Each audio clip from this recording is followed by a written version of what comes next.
The down payment is not the only thing you owe at the closing table in order to buy a house.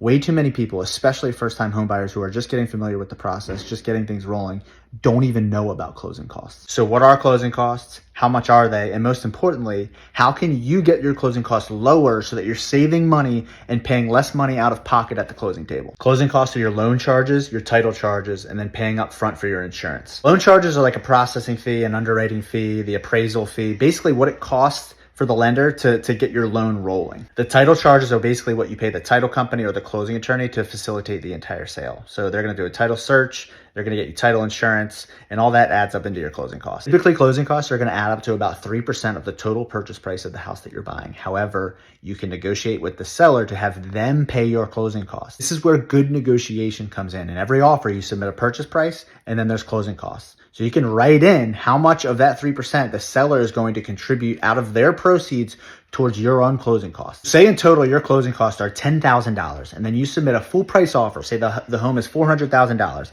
and then you ask for $10,000 out of the seller's proceeds to cover your closing costs. This is basically the same to the seller is offering $490,000. However, this is huge for you because that $10,000 is money that you're saving in liquid cash and not having to pay at the closing table. The thing is this is where the game of real estate comes into play. The seller does not have to accept your offer if you're asking for $10,000 in closing costs. So this is where good negotiation comes in. This is a game of chess. Just learn how to play it the right way.